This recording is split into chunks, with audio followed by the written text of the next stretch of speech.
வச்சுக்கலாம் அத. இந்த நாடி ஜோதிடத்தினுடைய அந்த காலம், அதன் அந்த தலைமுறை பத்தி சொல்லுங்களேன். தலைமுறை வந்து இந்த நாடி ஜோதிடம் நீங்க புத்தர் வரலாற்றை பார்த்தீங்கன்னா, கிமு 6, 5ல வாழ்ந்த புத்தருக்கு வாசிக்கப்பட்டிருக்கு. வரலாற்று ரீதியாக பார்த்தீங்கன்னா, அதில தெரியும். அப்படியே அக்பருக்கு வாசிக்கப்பட்டிருக்கு.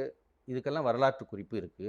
இப்போ எங்களுடைய சமுதாயம், எங்களுடைய பரம்பரை வாசிச்சுட்டு இருக்கோம். என்னுடைய பேர் இந்திரஜித். இந்த 5வது தலைமுறையா தந்தையாருக்கு அப்புறம் நாங்க தான் இந்த தொழில இந்த மக்கள் சேவைய எடுத்து செஞ்சுக்கிட்டு இருக்கோம். நான் வந்து பேசிக்கா ஹியூமன் ரிசோர்ஸ் எம்பிஏ யுகேல படிச்சேன். எல்லாரும் சொன்னாங்க நான் வந்து இப்படி செய்வேன் அப்படின்னு சொல்லிட்டு.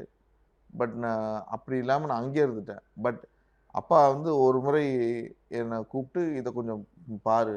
ஒரு முறை என்னுடைய வந்து நீ கொஞ்சம் செயல்படுத்தி பாரு" அப்படின்னு சொன்னாங்க. நான் செஞ்சுக்கிட்டே இருக்கும்போது என்னுடைய டிரான்ஸ்லேஷனே முதலையா வந்து நான் வந்து பிரணாப் முகர்ஜிக்கே போய் அவருக்கு நான் வந்து நாடி படிச்சுட்டு வந்தோம். அந்த இன்டர்வியூலேருந்து எனக்கு கிடைச்ச அந்த இந்த இன்சைட்ஸ்ன்னு சொல்லுவாங்க இல்லையா? இந்த இந்த சேவை வந்து எந்த அளவுக்கு முக்கியத்துவம் வாய்ந்தது. இது எப்படி நம்ம வந்து இளைய தலைமுறைக்கு கொண்டு போய் சேர்க்கணும். அப்படிங்கிற முக்கியத்துவமும் எனக்கு அப்பதான் எனக்கு புரிஞ்சுது.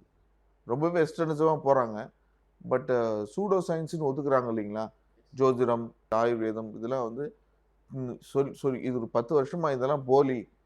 வேப்பிலை யூஸ் பண்றது, சூப்பர்ஸ்டிஷியஸான விஷயம் அப்படிங்கிற ஒதுக்கக்கூடியதெல்லாம் திரும்ப ரிசர்ச் பண்ணி, இப்போ வெளிநாட்டவர்களே அதெல்லாம் கைப்பற்றிக்கிட்டு, இது செய்யணும், இதுக்கு அவசியம் இருக்கு அப்படின்னு சொல்லி அத கையில எடுத்துக்கிறாங்க.